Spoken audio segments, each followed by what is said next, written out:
Hey, what's up YouTube? Custom PC Review here, and today I'm going to do a quick review of the Razer BlackWidow mechanical gaming keyboard. Now, I've been using this keyboard for about 2 weeks or so, and this is actually one of the first mechanical keyboards I'm going to be doing a review on. But I do have another keyboard, the Myonix Zyble 60, that I will be doing a review on sooner than later. So, I've had this keyboard for about 2 weeks or so, and this is actually one of the first mechanical keyboards I'm going to be doing a review on. So the first thing I'm going to talk about is the general appearance of this keyboard. And as you can see from all the videos and things like that online, as well as here, I mean, this is a pretty good looking keyboard. And as you can see down here, we have the Razer logo, which can be cycled through function F12, and it has 5 modes. So there's off, there's low, there's medium, and then there's high, and this is the brightest mode. But then there's also the breathe mode, that it goes from high and then it kind of dims into a sleep, then it comes back up. So it looks pretty good. And if you got other Razer peripherals like this right here that I have a Razer Imperator mouse, as you can see. I mean, this is pretty cool, especially in the dark. If you have that, sitting on your desk, it looks great. Alright, so one of the problems I did have with this appearance is the font. I don't really like the font. Some of the keys could look kind of weird, but honestly, it's not that big of a deal. I don't look at the keys when I type. But I guess if you're one of those 2-finger typists, you might have some serious problems. I don't know if you can see this R key right here or the 7 key, but they're not that great. So otherwise, it's great. The typing feels awesome and all that stuff. Also, the finish right here, this is kind of a glossy finish. Now, when you just open it up for the first time, it looks great. I mean, I was like, oh my god, this thing looks incredible.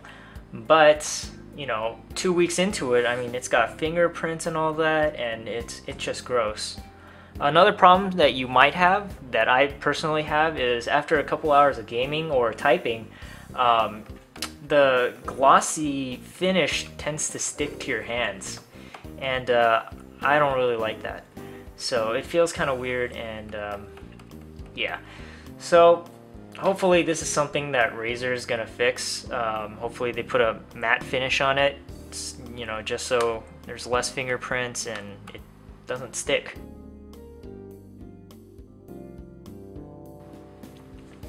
Alright, so one thing that I tend to do a lot using my computer is I type. Now, I know a lot of you guys that are watching out there, you guys have a dedicated gaming machine that you use pretty much most of the time for gaming. But for me, the one thing I do a lot is type. I do game, but I type a lot. And with this keyboard, I really do feel that my typing speed has been improving, and I'm less prone actually to making mistakes. And the reason is because I know for sure when I hit a key that I've hit the key, because it makes this pretty distinct clicking noise.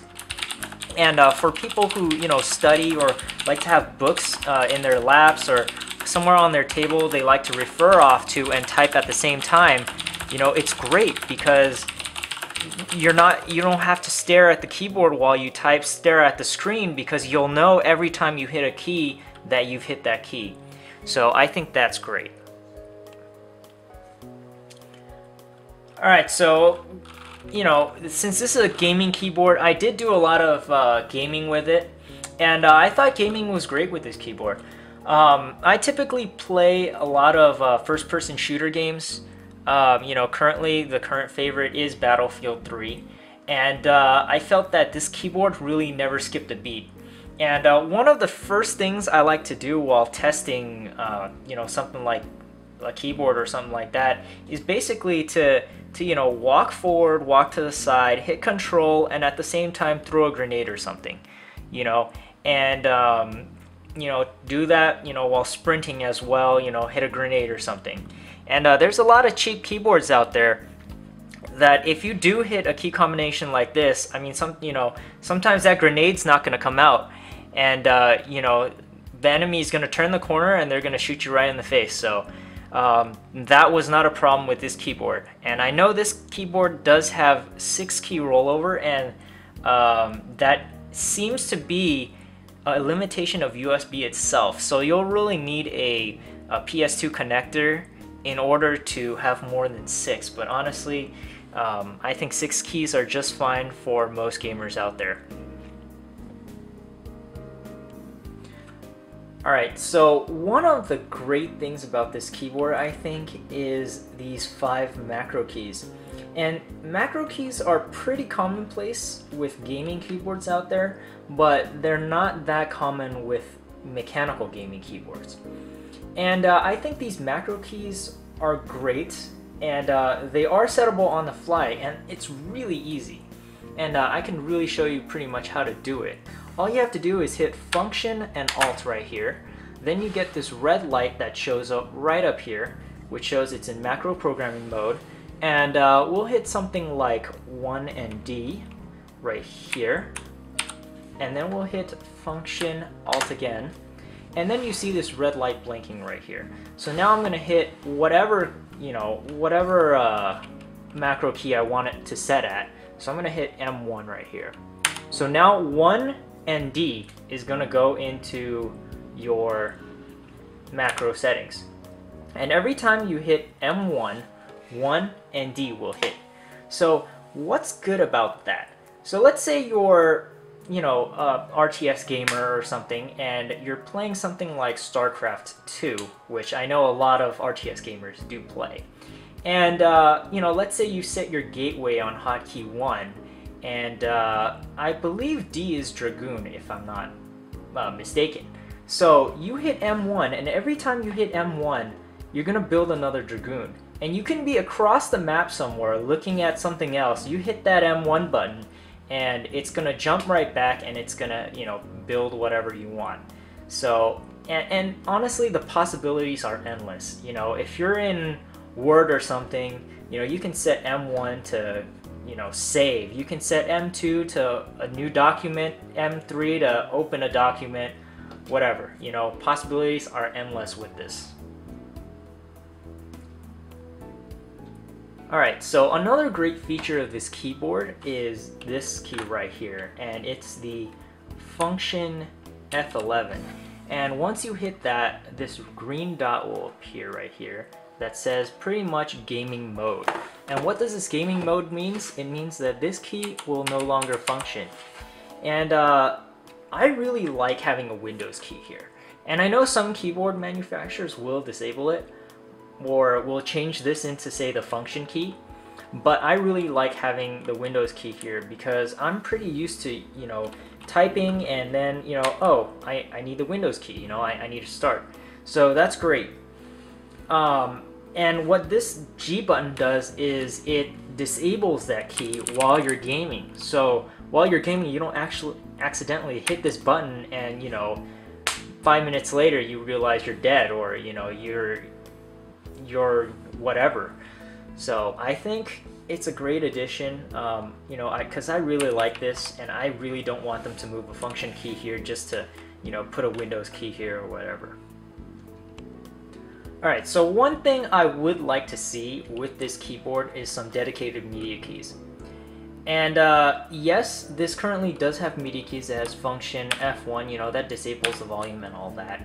But I would really like to see some keys, maybe, around here or somewhere here, or something like that.